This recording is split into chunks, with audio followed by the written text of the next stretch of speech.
Welcome, everybody, to another episode of the Positively Trek podcast. I'm one of your hosts, Dan Gunther, and with me this week is the wonderful Barry DeFord. Barry, how's it going? Oh, it's going pretty well in old Barry Town, I gotta say. It's been good watching some what I would say some delightful finales of the Star Trek Lower Decks season, and I'm really excited with some of the news that we get to talk about today. Yeah, absolutely. So that's our main discussion in this episode, of course, is wrapping up Season 4 of Star Trek Lower Decks. So if you haven't watched those episodes, what are you doing? Go watch them. Yeah. By all means, they're so good. You know, even people out there who haven't given Lower Decks a chance, I really think you need to give it a chance and watch it, because this past season has been really good. We're going to be talking about the season as a whole, but the last 2 episodes in particular as well. And some of our thoughts and hopes going into Season 5, which will hopefully come someday. Yeah, someday. Well, before we get to that discussion, though, we do have news to talk about, and I kind of combed the internet for news this week for Star Trek, and there wasn't a ton, but there's one big news story that obviously we have to talk about because, yes, Star Trek Prodigy is once again nominated for an Emmy Award. So this is in the 2nd annual Children's and Family Emmy Awards that are coming up right away here. And this year, Star Trek Prodigy is nominated for Outstanding Mixing and Sound Editing for an Animated Program. You know, a technical Emmy, but Star Trek excels at the technical Emmys, right? And any recognition Star Trek Prodigy is getting, I think that's awesome. Last year, they were nominated as well for Individual Achievement in Animation, one of the jury awards. So, you know, they've got this pedigree of nominations behind them and some really amazing technical stuff. Paramount, why you be dumb? Anyway, sorry.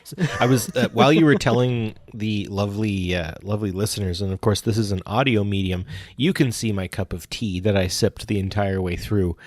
You telling me all of that, because a la Kermit the Frog, absolutely. You know, just an Emmy Award-winning TV show must be canceled immediately, because clearly it's not going to be profitable.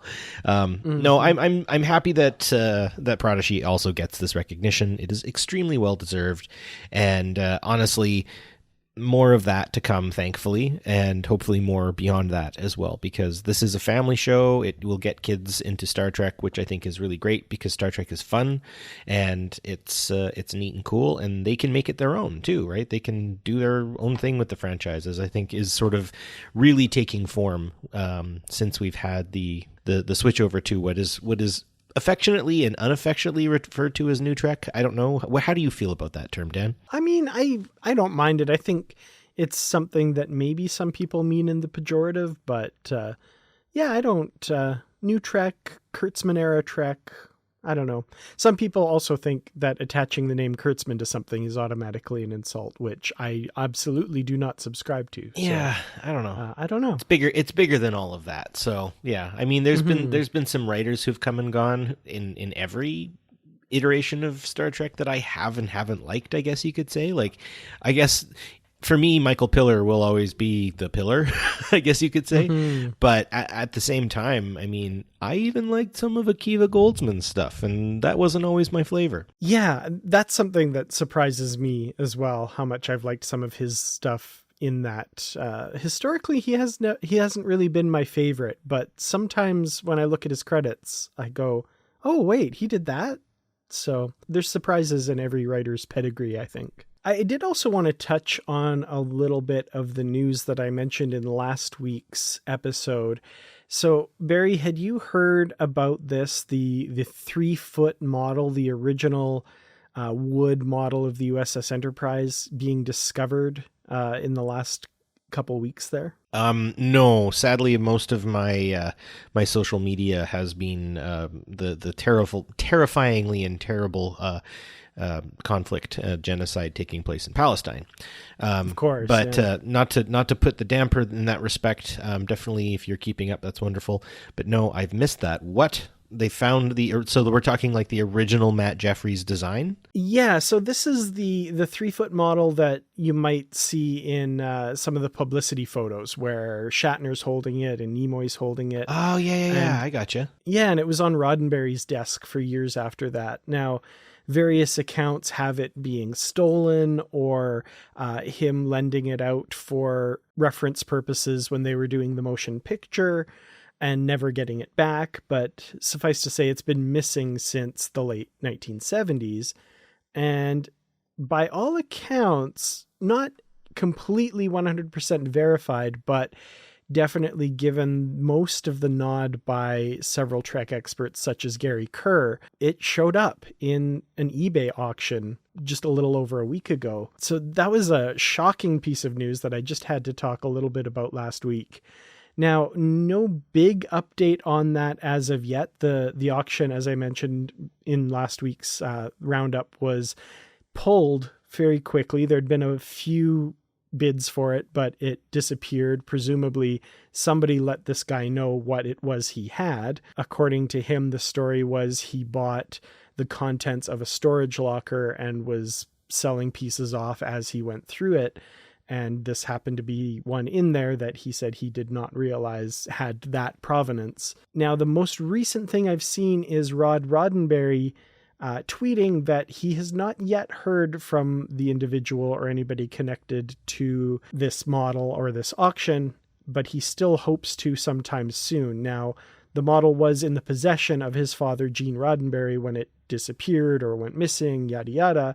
So hopefully somebody does contact the Roddenberry Jr. About this issue. So kind of keeping my ear to the ground on this one because it's a really interesting story I've been following. That is. I mean, I kind of want to see if we can follow the trail of Rice of who owned the storage locker and how it might have made it there. And you know, you think about all the intrigue in Hollywood studios, and it is something of a, wow, I would like to continue sleuthing this. So thanks for letting me know, Dan. I'm going to see if I can get some inside tracks on that too. Cool. All right, well, let's take a quick break there. And when we come back, we're going to talk Star Trek Lower Decks Season 4.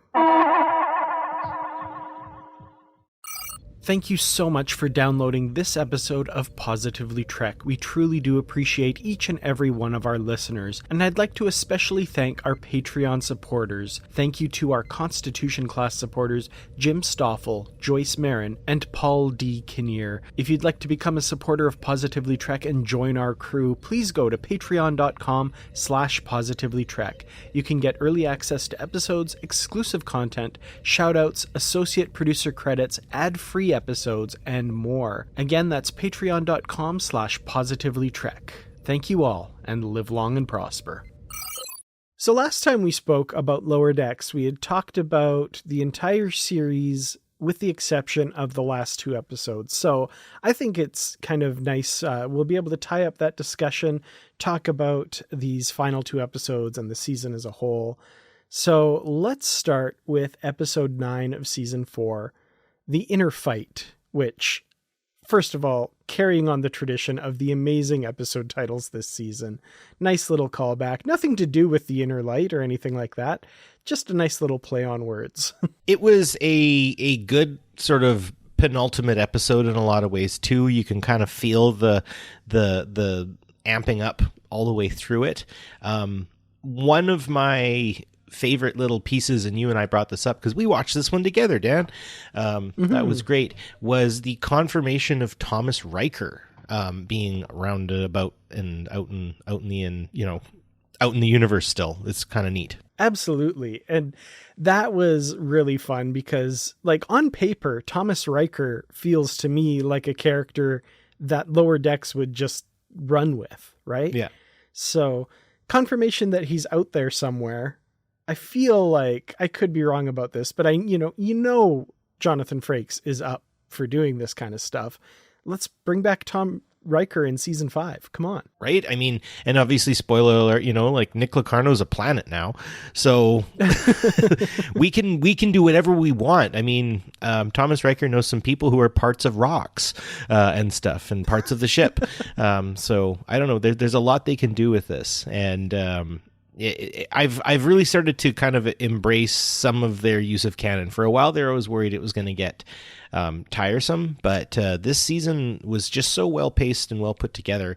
And this one as well. I mean, like, there's even some stuff that I wasn't even fully aware of, like the jipper is apparently a thing from a short trek.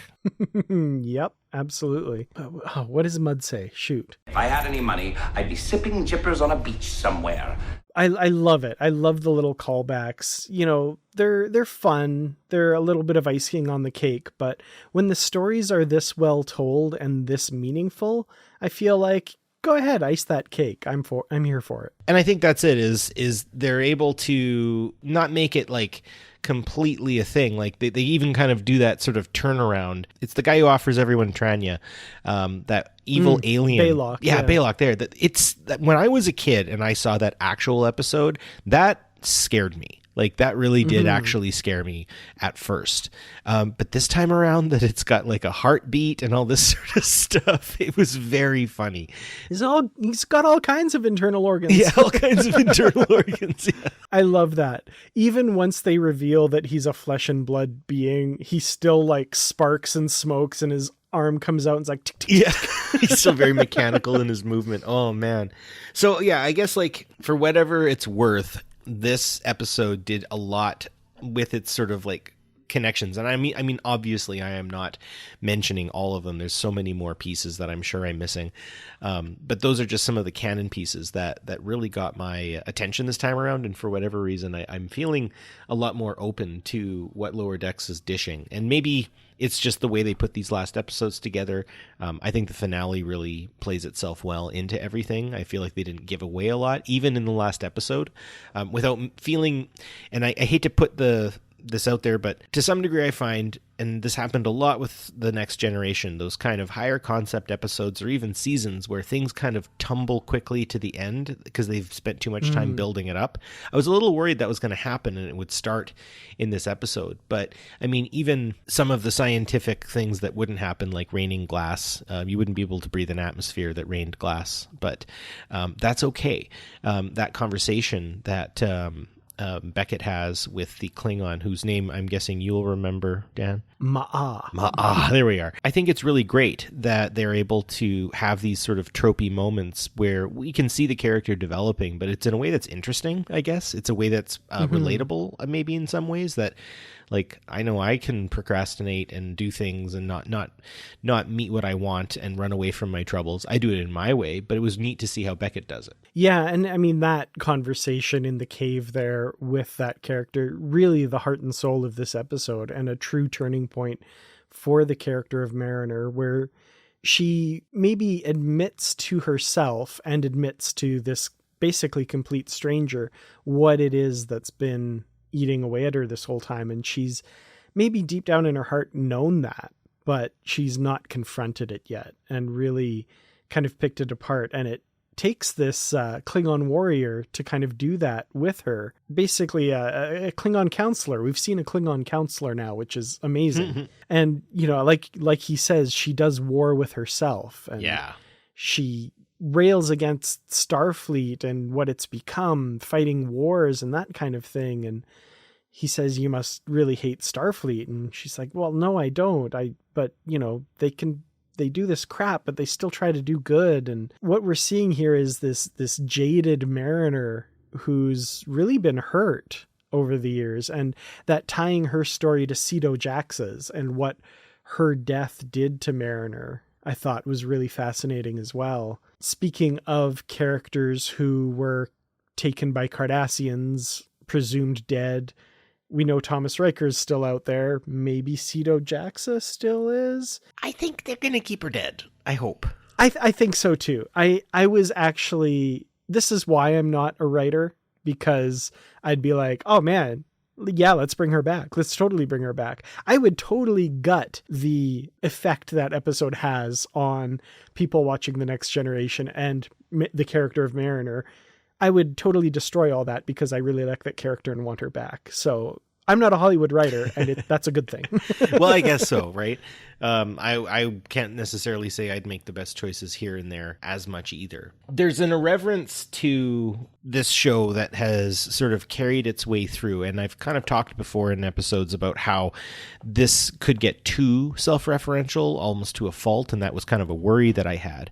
And again, Mike McCann and company have managed to read into that with me as a person who enjoys Star Trek by the way of Starfleet shows up, throws their weight around like Starfleet does in the Starfleet way, and nobody takes them seriously.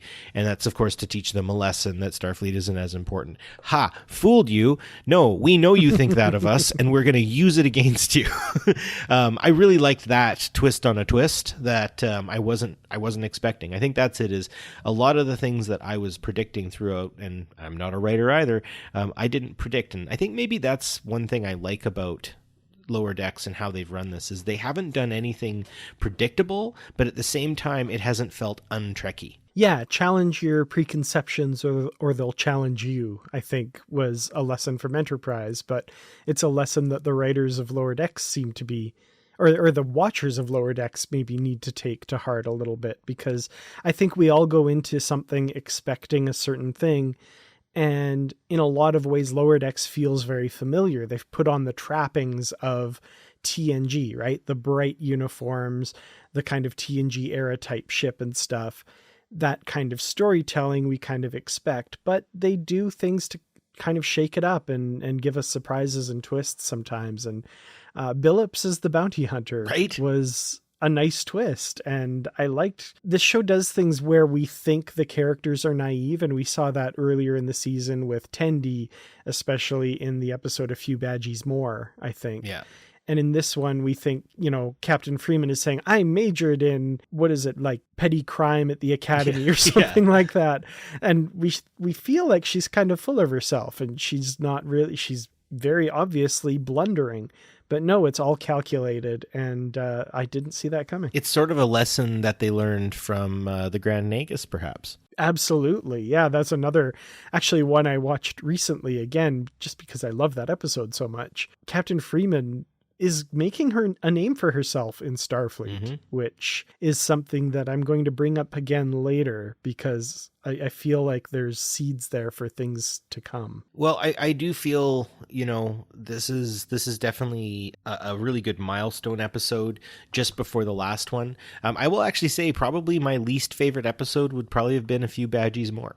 And again, maybe jumping to the next episode, I do like the reappearance of Guji. But I think Badgie has seen his time, and maybe we won't see Badgie again, and I don't think that's necessarily a problem, because I think what episodes like this one and the way this season has been pursued, it really does show that there's a lot more places we can go, a lot more things we can explore inside of the sort of the boundaries of what Star Trek has created. And this has done a really good job of it. Well, at the end of this episode, I think we get our first actual on-screen to be continued from Lower Decks, if I remember correctly. And we've got Nick Locarno seemingly behind everything here, Mariner confronting him, the crew of the Cerritos finding the evidence linking him to these attacks, and Locarno seemingly thinking Mariner's on his side, which is where we pick up with in the next episode, Old Friends, New Planets. Again, great title. And it was a delight. Very much just a fantastic, well put together season finale that had a nice, its climax kind of came a lot earlier. There's a lot more denouement or falling action, that kind of ended with that little pop of what's Tendi gonna do kind of thing. But I do again like how, there's a lot of assumptions about Starfleet that get kind of unassumed. And there's also a couple new takes on a few things, right? Riker throws rocks.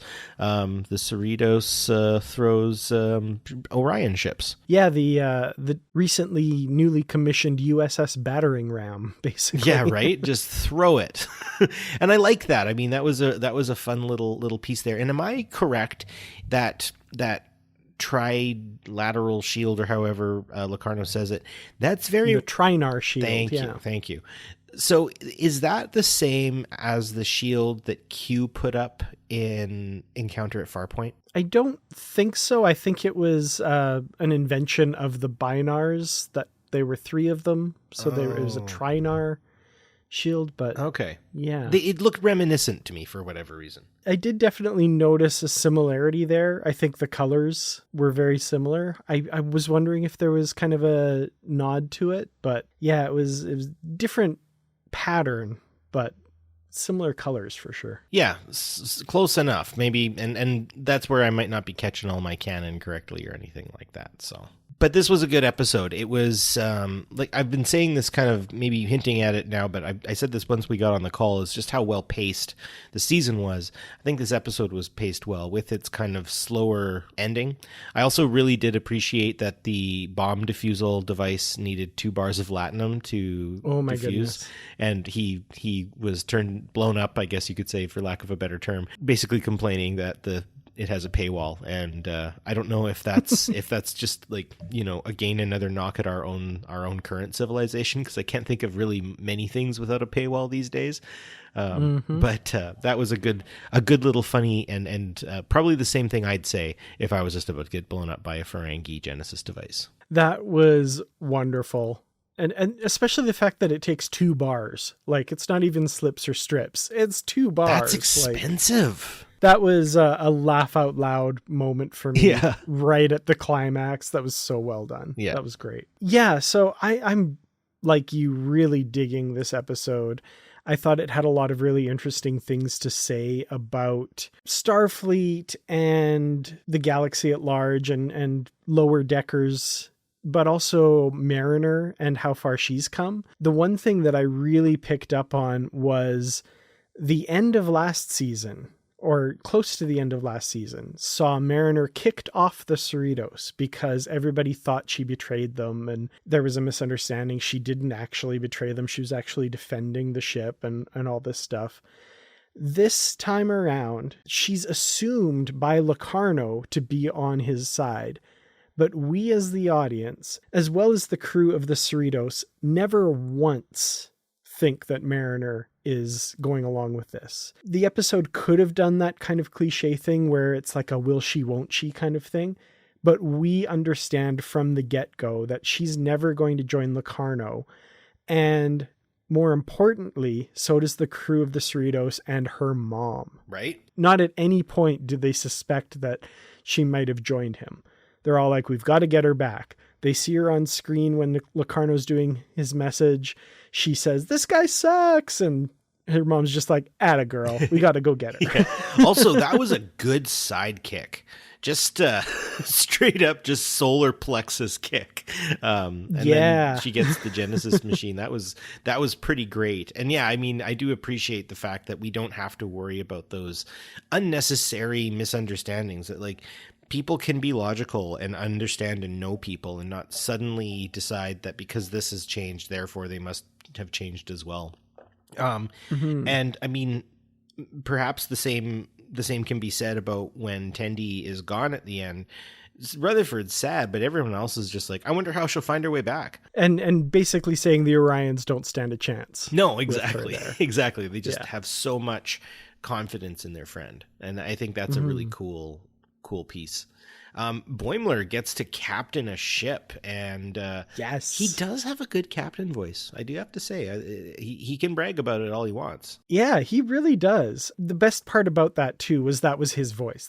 He wasn't, towards the end of the episode, he makes a joke and kind of starts talking like Captain Picard a little bit. But when he was actually in command, that was just Boimler's voice.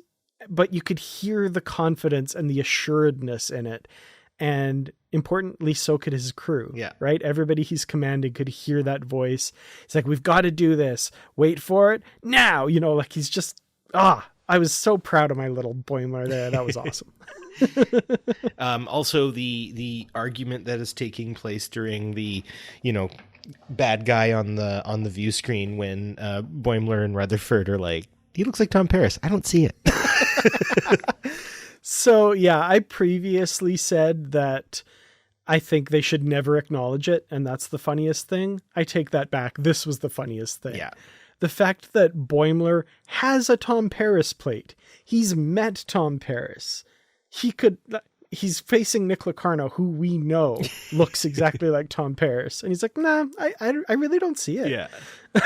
That's wonderful. It is beautiful, actually. We also need to talk a little bit about T'Lyn, who has kind of this through line through this episode. Her proclamation of Cerritos strong, I think, was fun. And the fact that she wants to remain on the Cerritos and be Tendy's science bestie at the end. Very interesting. Yeah. She's really kind of taken a turn here. Followed immediately by Tendi leaving the ship, which I felt kind of like, oh, goodness, I guess you shouldn't have necessarily said no to that call. But at the same time, I mean, I'm also very, very confident that that Tendi will find her way back. Yeah, for sure. The gambit to get the Orion warship from her sister using Miglimo as the Cerritos champion. He fluffs. It's gross. And I'm very allergic to that kind of bird fluff myself. So I know how Beth feels. The sound effect when he fluffs, it's just a chicken squawk. I love that. Mm-hmm. I love most everything about that part of the episode, except for one thing.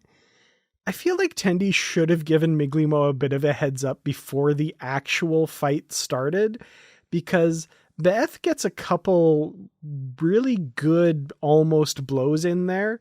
And if she'd have just immediately killed Miglimo right off the start, that's not good. You shouldn't have to yell across the fighting area the tactic that's going to possibly win.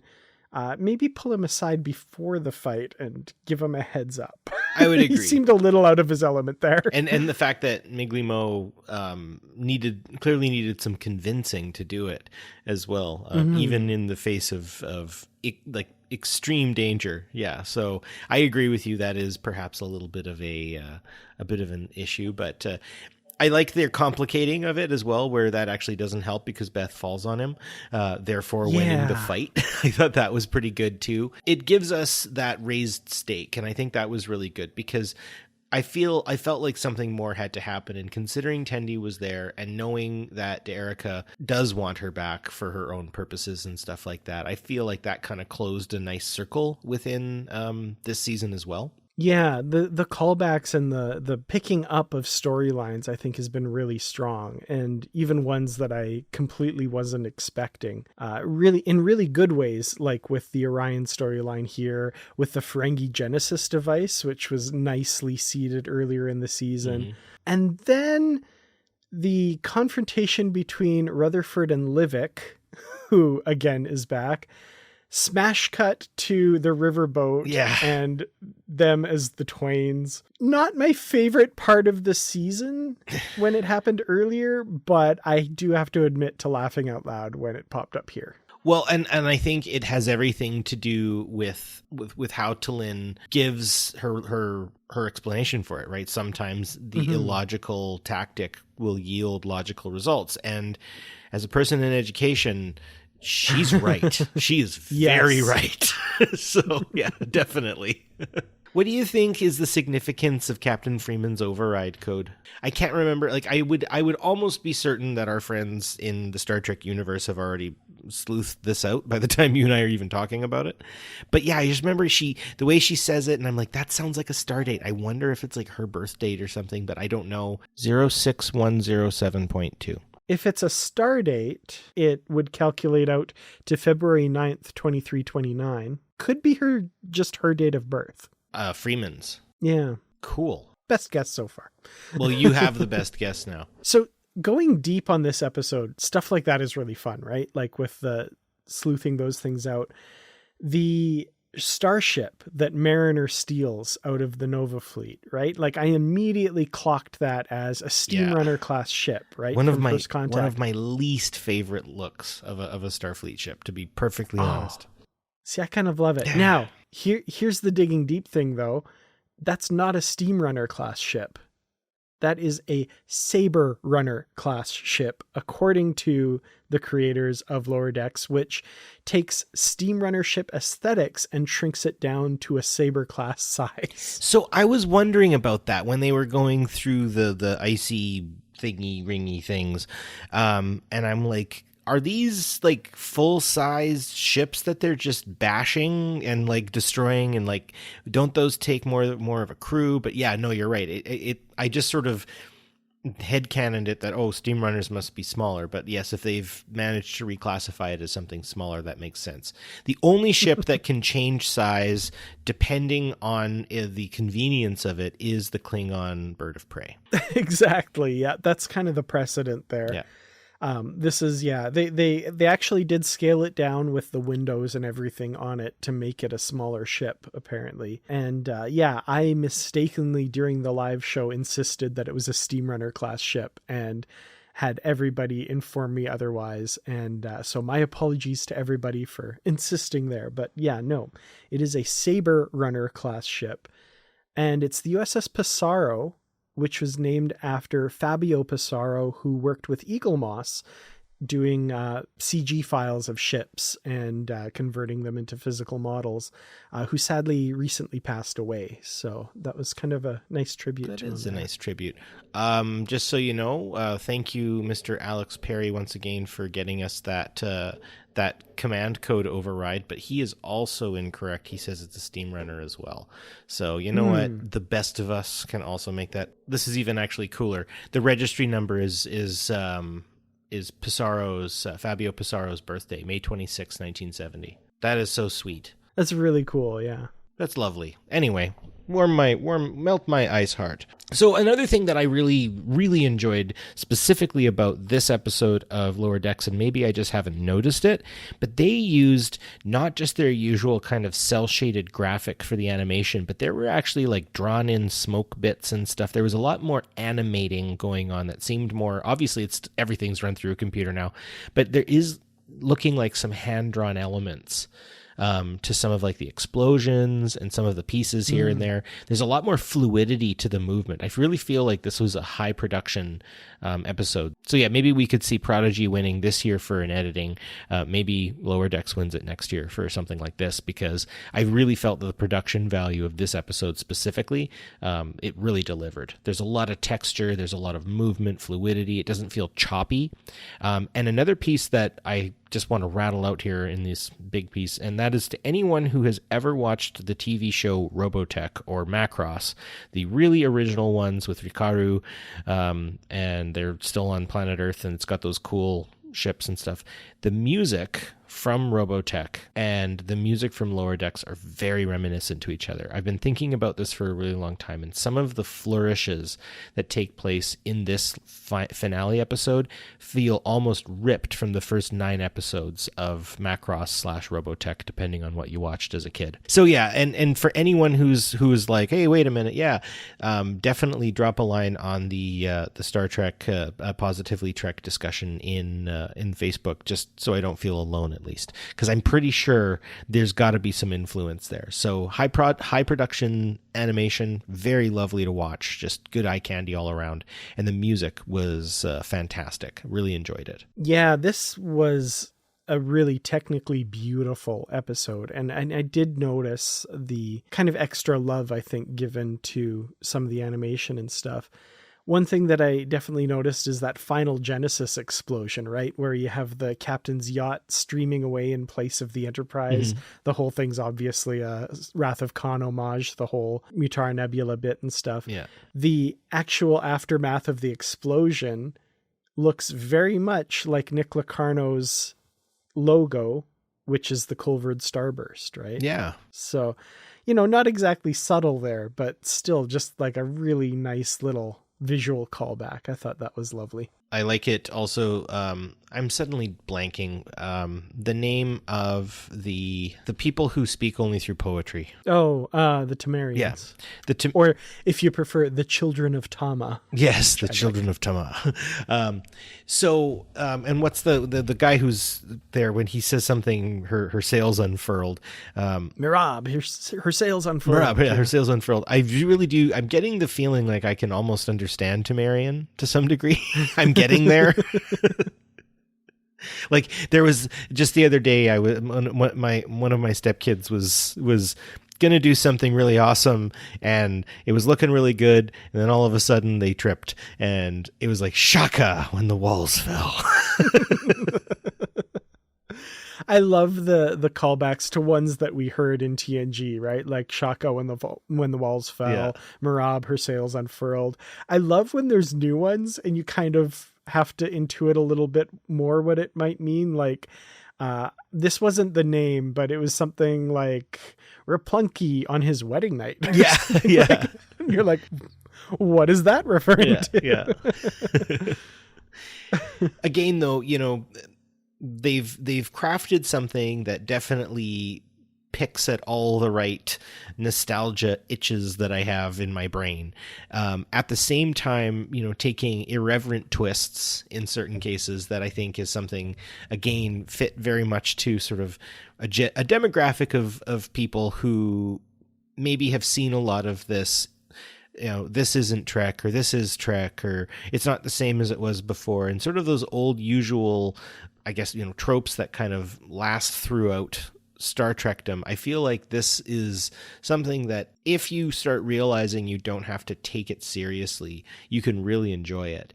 And the best part about it is Lower Decks through this season has not taken itself seriously until it very appropriately takes itself seriously. And I think that that's a writing technique that works really well, perhaps for my demographic specifically, and for a number of others who like Star Trek. But overall, as a season, where would you say this feels just coming out of it? We've been at the end of a lot of Star Trek seasons now. Where are you putting this one? And I don't really like ranking. I feel like there's other podcasts that can rank, and they do a very good job of ranking. But for lack of a better term, could you rank this in terms of how you're feeling just walking out of this season of Lower Decks? Well, I mean, there's a little bit of the new Trek energy coming out of it as well, and the recency bias and stuff like that. But I genuinely really enjoyed this season. I don't think there was an episode I disliked in this season, and that hasn't been the case, I think, for any season of Star Trek ever for me, really. Like I have a least favorite episode of the season, but it's not one that I dislike, and I think cohesively this season has really held together, especially in retrospect.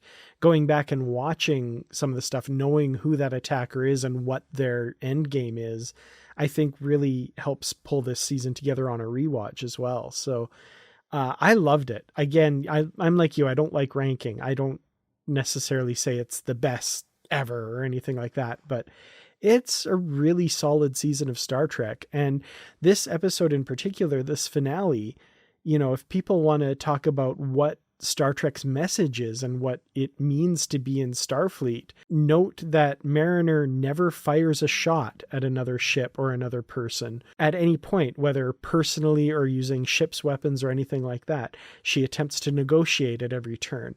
When the time comes at the end of the episode, she tries her best to save Nick Locarno from himself, ultimately failing, but she tried her best. She did her best, which was the message of what Starfleet is. It doesn't always succeed, but it tries its best every time. That's extremely well said, my friend. I have trouble following up other than saying you're absolutely right. Thank you for that. And in kind of placing yourself, in that, this has just happened, recency bias and whatnot. I would say very much that this is some Trek that I have to say I have just sort of casually rewatched on my own. Usually I like to watch my usual Deep Space Nine little trench of episodes that I can just watch, and then a couple of TNG ones when I'm feeling down and stuff like that. But I haven't done like a lot of just casual watching for myself for any really TV show recently. It's just been busy. There's been a lot happening. But no, I did catch a couple of the episodes here twice, and sometimes just kind of let it play while I was doing other things. And I think that's what I like about this, is it takes you down a lot of the same paths that old Trek episodes from, the most recent, ones that have come out to some of the oldest ones in the 60s. They're not treading in any new space necessarily, pun intended. It's just, I think they've found a new way to approach a lot of things. And with that new approach, we're finding new ways to kind of rediscover some aspects of the great Star Trek tropes of, Starfleet doesn't fire first, right? We're diplomatic. We're all of these things that make Starfleet, but we're also the failings that, Deep Space Nine was able to kind of finally pry open. Maybe TNG if we're gonna argue about that. But they've done it in a way that I think really does match the outlook of a lot of people in Trek right now, where I don't really necessarily keep up with any of the drama, and honestly I don't really know much about it anymore, or even if it's happening, because I've just eliminated myself from it. But in terms of accessibility, rewatchability, and if someone just walked in on this episode, and maybe this is a bias on my end, of course it is, I feel like someone could sit down and watch this and find it interesting. They might not get all the aliens or all the weird buzzy jokes and stuff like that, but I don't know. I feel like this is a good place to start, and I feel like this is a really good window into Star Trek for a lot of people. Whereas I would say some of the new Trek might not be as much. Not in a bad way. I'm just saying this feels accessible. There's a lot of dimensions to it, where your dyed-in-the-wool Trek fans who can quote a lot and know a lot and have that kind of deeper lexicon of Trek knowledge, they'll be satisfied, whereas someone who's just passively watching while they're folding laundry will also enjoy it too. So this is kind of lightning in a bottle. I'm going to kind of finish my point off with, and it'll be interesting to see what they do next, right? Are we going to get another crazy high concept episode? I'm almost ready for one. Give me a crazy high concept episode on how Tendi gets back, maybe. That'd be interesting. Definitely. Well, something you said there just really tickled me a little bit. I love the idea of somebody watching this and it bringing them to Star Trek, and maybe they decide to pick up some of the other shows later, and they eventually watch the first season of TNG and they go, hey, the Bynars, those were those guys that helped out that Nick Locarno guy in that episode. Mm-hmm. And then their minds will get really blown when they get to season 5 and meet Nick Locarno in The First Duty. But anyway, I think that would be a lot of fun. I'd love to see Star Trek from that perspective somehow. Well, and there is that option, right? In the sense that I don't think this franchise is necessarily going anywhere. We are now sort of entering into a world of franchise wars, it seems, where these big franchise kind of eke out their little fandoms and try to do cool and fun things for their fandoms. This has been a really cool and fun thing that our franchise has done for us in some ways, and I don't necessarily want to look at it so sort of stale, that it's just a franchise trying to make money or anything like that, or gain a following or something. I do think that these writers, for love of all of the other writers of all of the other versions of Trek that we've seen recently, I really feel like these writers wrote for us as well. Mm-hmm. Like they really did have like our demographic in mind. And when I say our demographic, I mean people who are sort of in that sort of floaty 40-year-old to 50 to 30, somewhere in there. You watched Trek as a kid. You've liked Trek for a long time. You've enjoyed most of what new Trek has brought, but maybe it hasn't hit every single note. This one hit every note for me. And, maybe it didn't for everybody, but next to Star Trek Prodigy, this has got to be a Star Trek that I want to see 7 full seasons of. Yeah, here. Well, let's talk about what that future might look like then. So we've got, in my opinion, kind of a new chapter for Lower Decks here. Things are changing a little bit. When Mike McMahon first outlined the series, he said it was the least important crew members on the least important ship in Starfleet. And now they've all ranked up a little bit. They're lieutenant junior grades. The sky's really the limit at this point. And the Cerritos has been involved in some pretty high profile stuff with this Nick Locarno incident, with being on hand for the first steps to bringing the Ferengi into the Federation. And I feel like there's something going on with Captain Freeman as far as her prominence in Starfleet a little bit. She's gotten a bit of recognition. The Admiral was going to relay how effective she was during the Ferengi negotiations. And now in this most recent episode, they said the top brass is very impressed with how she handled things. And they managed to do all of this without firing a shot and all that sort of stuff. So I put this in maybe strong terms here, and I don't actually believe this, but going forward, is this a betrayal of the core idea of this series? This is no longer the least important ship in Starfleet, and I think they're no longer the least important crew members. Spoiler alert, I don't think it's a betrayal. I think it's one of the coolest things a series can do. My favorite thing about Star Trek Deep Space Nine, for example, is you cannot take any single one of those characters from season 1 and plant them into season 7 and have it make sense, or vice versa. Those characters have changed and grown over the course of those 7 years. And Deep Space Nine was a lonely outpost out on the frontier and the edge of the galaxy, they said. And by the end, it's the center of most of the political happenings in the Alpha Quadrant, and a hub for science exploration and warfare. Like, it's not that lonely outpost anymore. And I feel like the Cerritos is kind of becoming that same thing, where it's no longer the least important ship in Starfleet.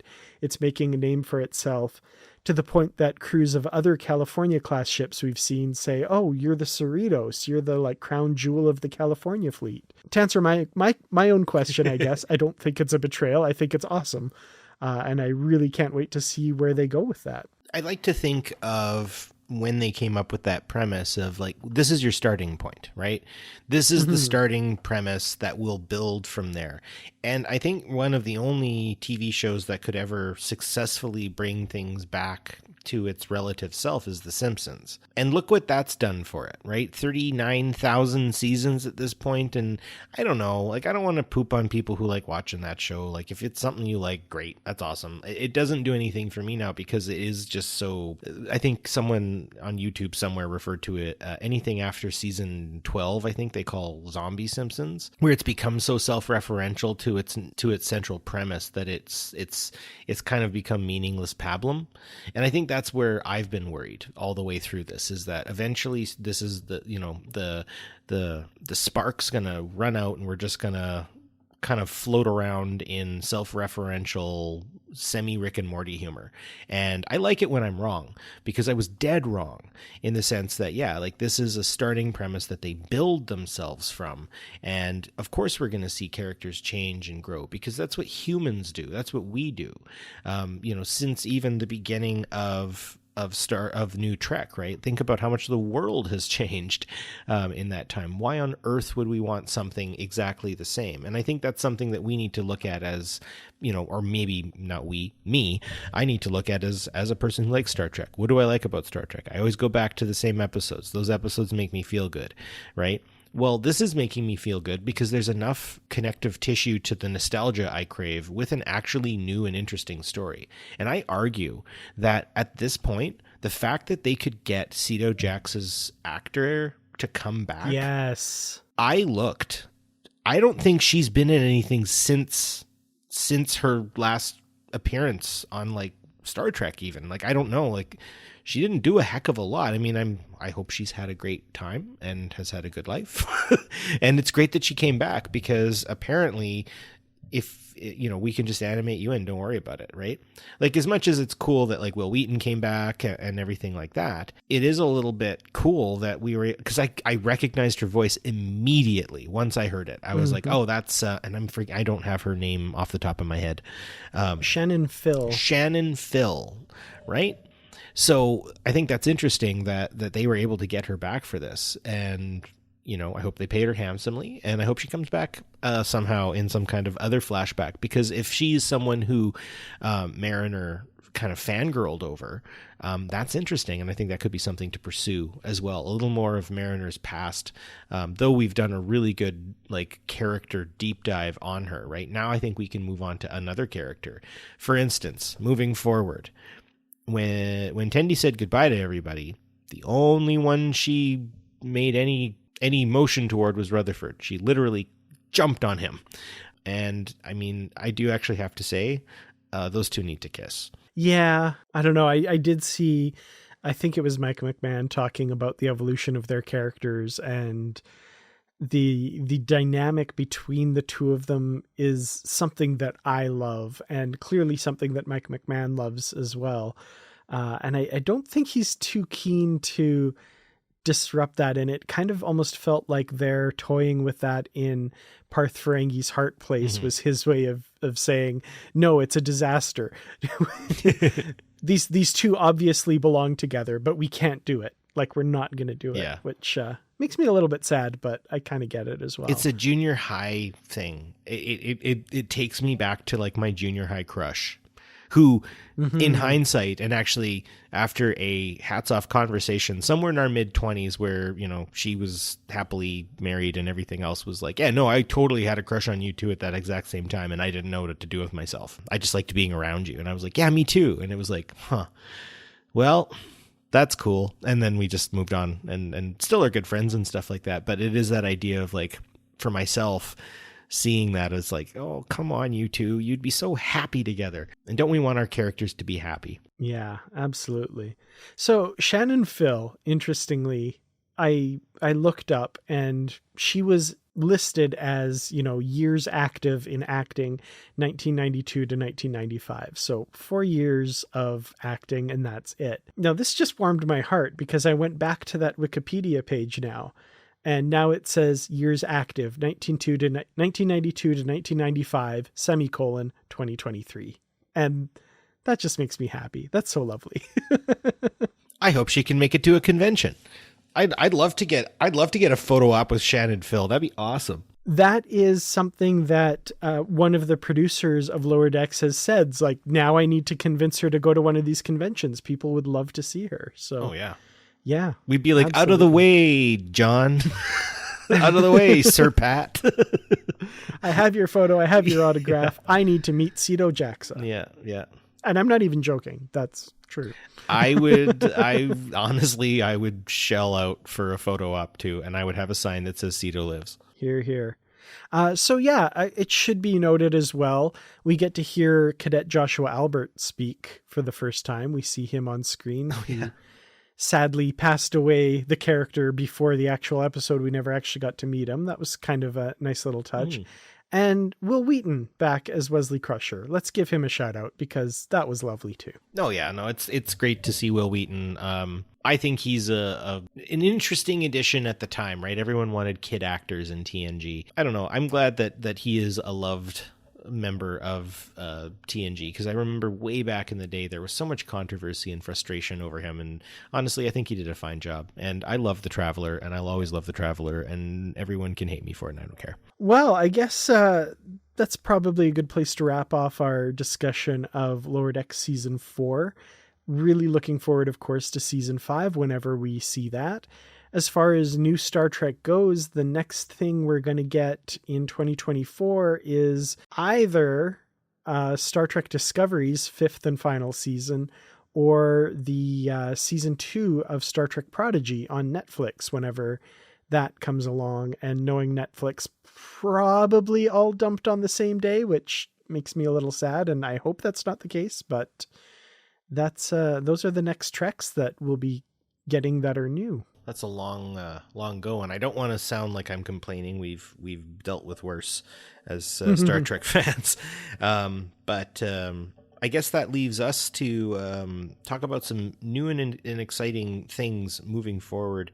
One thing I definitely want to do, Dan, for us on this show is to do a nice and solid rewatch of the first season of Star Trek Prodigy, if we can get that going, and maybe dive a little deeper into some of the pieces, because I think that though we gave it an honorable treatment when we did, in hindsight, I would like to talk about more, and I think there's more to talk about. Well, we'll definitely be getting that reportedly sometime this year on Netflix.